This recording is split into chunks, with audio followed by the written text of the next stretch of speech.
Greetings, internet world. You're in the Beat Sessions, your place for all things music. I'm your host, Mitchell Weary. Let's talk about Tame Impala and the record Deadbeat. It was released on October 17th. This is the fifth studio album for Kevin Parker under the moniker and his follow-up to 2020's The Slow Rush. Shortly after the release of that record, Kevin stated in a promotional interview that the follow-up would not take as long and that he had a, quote, flourish of ideas. Almost 6 years later, it's hard not to look at that statement as anything but lip service, but in his defense, the man has been extremely busy. And he's also spent the last 2 decades building and preserving a reputation as one of the most fearless and determined musicians of the 21st century. And it's great to see all of that hard work paying off for him. There were a ton of big things that happened to him professionally and personally since the release of The Slow Rush. He has 2 kids now, and he's been very open about how lovely it is to be a family man and to just enjoy the normal, domesticated aspect of his life. And I'd argue that this balance is key because I don't think many of us, including Kevin, ever anticipated his ascent to being one of the most sought-after hitmakers in the world by some of the most glamorous pop stars that are out there. It just never seemed like it was in his psychedelic loner personality, but lo and behold, he found himself sharing a stage with Dua Lipa at last year's Glastonbury Festival. A month before that, Sony Music Publishing acquired the rights to his entire catalog, encompassing all past and future works, including works with Rihanna, Travis Scott, and Dua Lipa. The financial terms of that deal were not disclosed, but I think it's safe to assume that Kevin did very well, especially in light of the track The Less I Know, The Better, crossing 1 billion streams a few years back. The man has blown up into a household name. And all of this shapes the themes that drive Deadbeat. The fully charged psychedelic rave experience where he explores the insecurities of his introverted, oddball personality. It's a place where every next step towards success feels like a step away from the person he desires to be. And I think that in many ways, this is something that a lot of us can relate to. Sonically, it feels like this moment in his catalog has been coming for a while now, given the trajectory of his sound through the synth pop and disco influences of Currents and The Slow Rush. And I'd say even the more rock-oriented sounds of Inner Speaker and Lonerism create a clear line of insight into the creative mind of a man that enjoys electronic music. The album does stay true to the Tame Impala formula. It's written, recorded, and produced by Parker himself, but I think that one of the main disappointments that longtime fans will feel is that Deadbeat lacks the acute genre blending sensibilities that make his previous efforts so captivating. The maximalism he is renowned for takes a backseat as well, with many of these songs finding their strength in light atmospheric textures and the steady vigor of the beats, but I think that aspect of the record works well with what he's trying to do here. The beats are alive on Deadbeat, which is a dance record at its core. It's ready-made for parties that encourage a different type of isolation altogether. Its sounds are inspired by the Western Australia rave scene, particularly bush doof culture, type of outdoor dance party generally held in a remote area in surrounding bush or rainforest. The doof is an onomatopoeia for the bass drum sound that is characteristic of electronic dance music, with origins going back to the early 90s, and free dance parties were all the rage in Australia. Those parties generally make a lot of noise, though, and holding them in remote areas to avoid police and city pressure became the more viable option. And it literally and figuratively allowed all of the attendees to escape.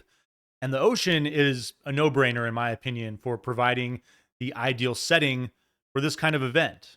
This setting has also served as a major source of inspiration for Parker throughout his career.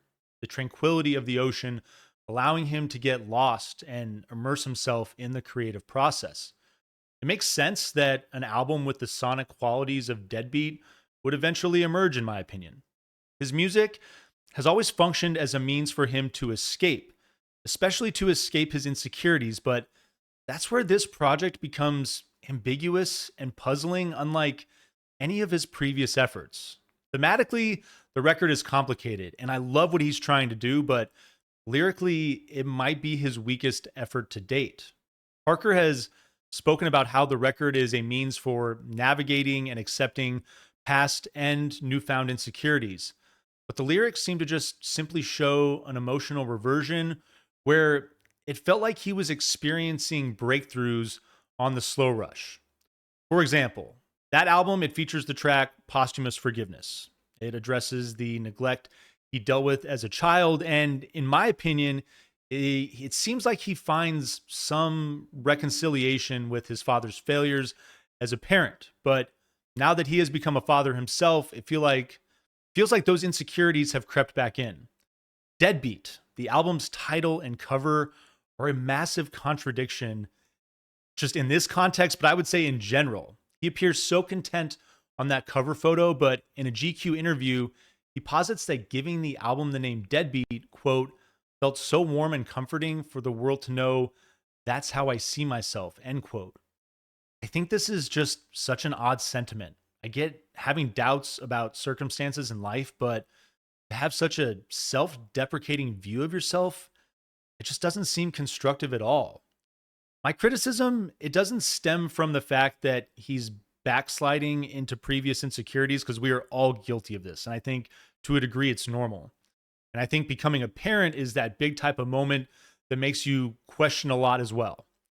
It's the fact that he doesn't take the opportunity to break new ground with all of this.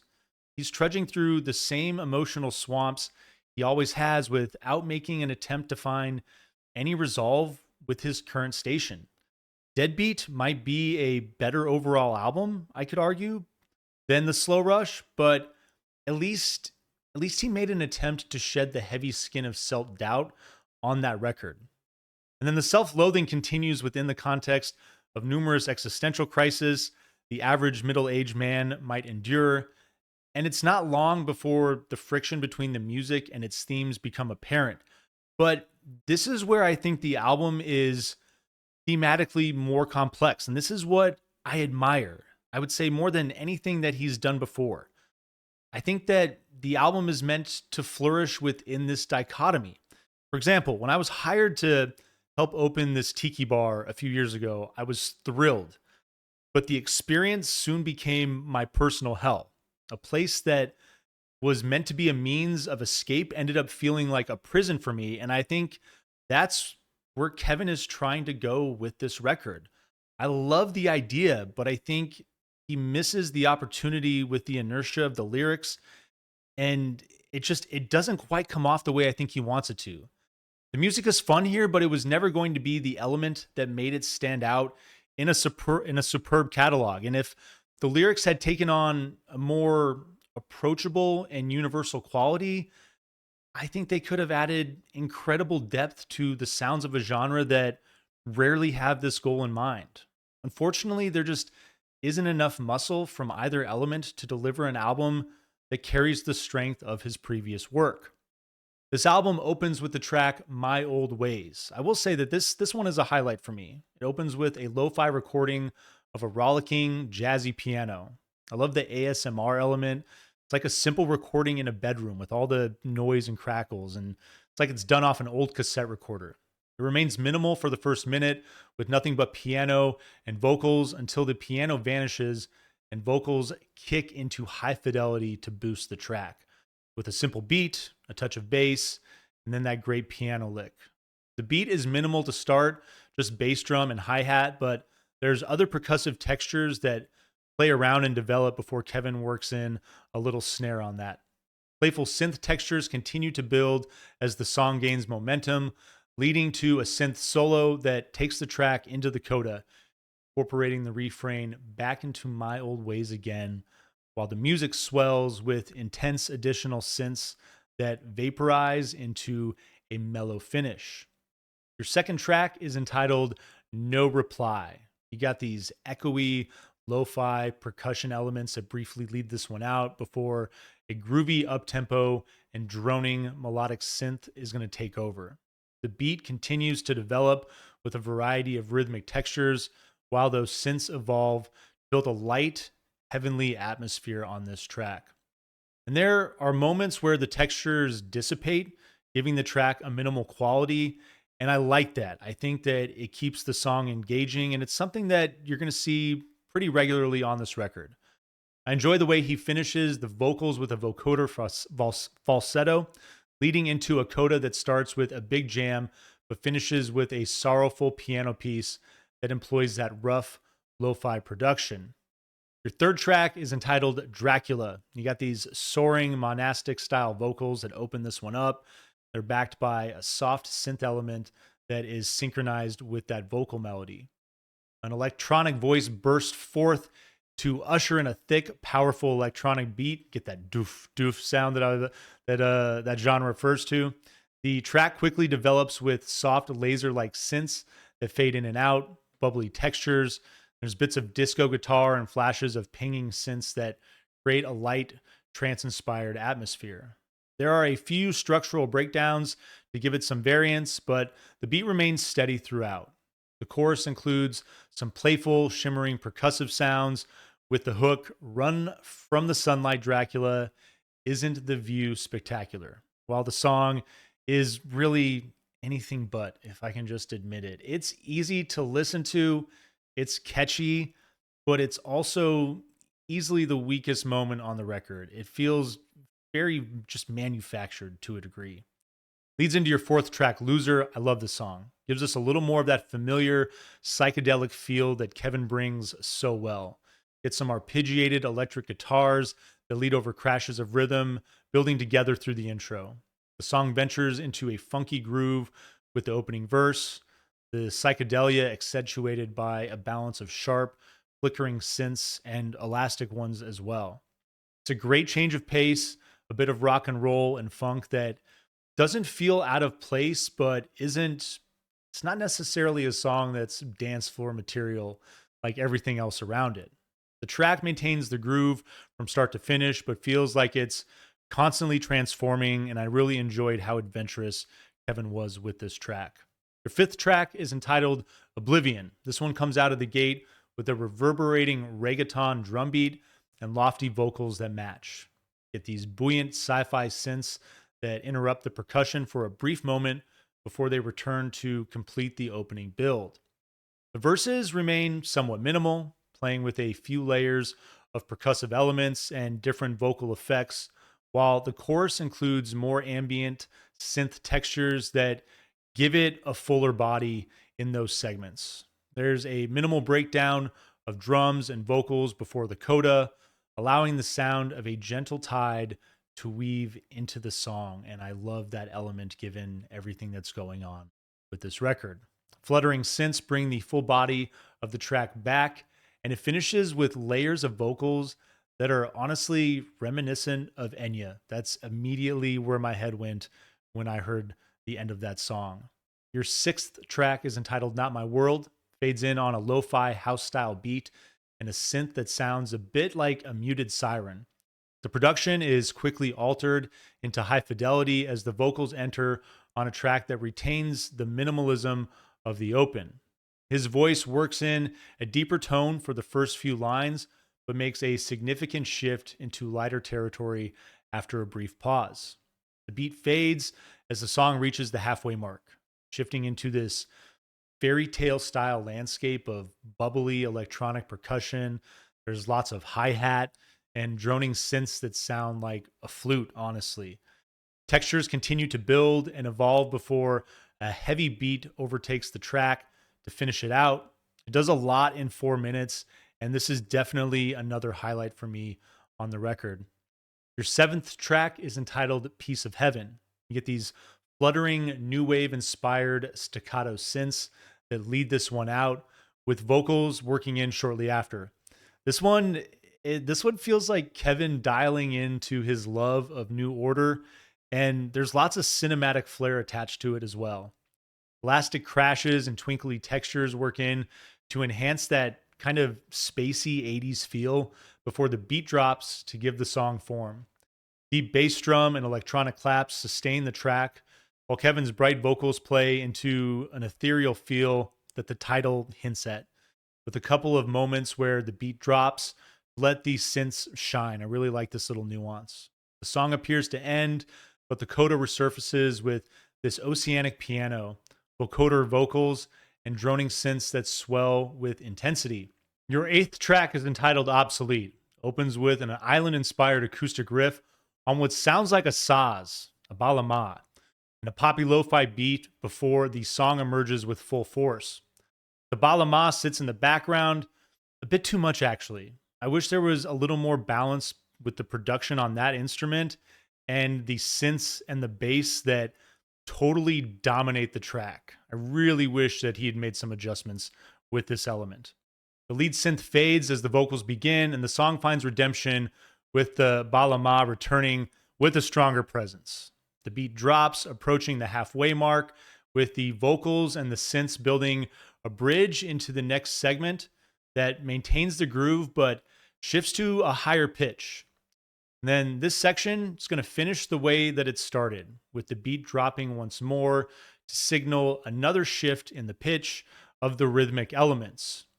The song rides this groove for the last 2 minutes or so, working through nuanced changes that keep it lively, keep it fun, and energetic. Your ninth track is entitled Ethereal Connection. This is definitely another highlight as well. Comes out of the gate with high energy, just a big house beat that plays with the lo-fi element. There's a crashing percussive element that sounds like gunfire while the drums continue to build, shifting abruptly into a beat that's driven by heavy bass drum and hi-hat play. It just goes full force. A synth that sounds like a bell with an oddly deep tone fades in, while another fluttering synth reverberates rapidly in the backdrop. There's a progressive build for roughly 2.5 minutes or so before the beat subsides and the vocals steal the spotlight. The beat hits about 45 seconds later, leading into the middle segment of the track that is just a pure house affair. It's all about the percussion, with simple synth play providing just a touch of character at this moment. The fluttering synths return as the beat drops, creating a shapeless and serene coda. It's just a big track that I really feel like gets into that psychedelic flair that he's so well known for. Your 10th track is entitled See You on Monday, You're Lost. A jaunty staccato synth with soft elasticity leads this one out, accompanied shortly after by the vocals. There's a second sparse synth that begins to play with some variation in the primary opening synth. Great layers of vocals give this one a big boost. This one definitely embodies the minimalism that everybody is talking about with this record, working from start to finish without any type of real drum element. I love the way that this keeps this track's focus on the fun vocal component. It's definitely meant to be the highlight of this track. Your 11th track is entitled Afterthought. The penultimate track comes charging out with a strong beat and a funky synth element that makes this one dance floor friendly. It's got laser-like synths that fire off sporadically in the backdrop. I dig the way the beat drops momentarily to mark a pre-chorus, building the beat back to drop with the chorus, and a bridge that incorporates a little synth play to distinguish itself as well. Structurally, it's not one of the more adventurous tracks on the record. It feels like it's kind of dipping into that Dracula territory a little bit, and it kind of feels disappointing with its placement in the penultimate spot. But I think once you hear the final track, it makes sense that this one kind of serves as like an hors d'oeuvre. It's kind of like an appetizer banger for the listener to set you up for the final feast. Your 12th track is entitled End of Summer, which opens with some fluttering synth play that sounds like an organ. There's clinky percussion and obscured conversation in the backdrop as well. Then everything just stops for a second. And then the pounding house beat goes to work. Just that real strong doof, doof, doof again, building with a simple synth that settles as the vocals enter. Percussion continues to develop through the verses, and I love the wavy synths that take hold of the bridges between those verses. He starts playing with the vocoder a bit around the 2 minute and 45-second mark, and then 30 seconds later, the beat fades, taking the track into minimal swirls of synths that stay grounded with just the slightest bit of percussion. There's another round of movement between one segment with a heavy beat and another with weightless, synth laden character before it returns to the main beat and hook to finish this one off. If you were hoping for a return to a more guitar driven, psychedelic rock and roll feel, you're going to be disappointed by this one. And I, to a degree, am a little bit.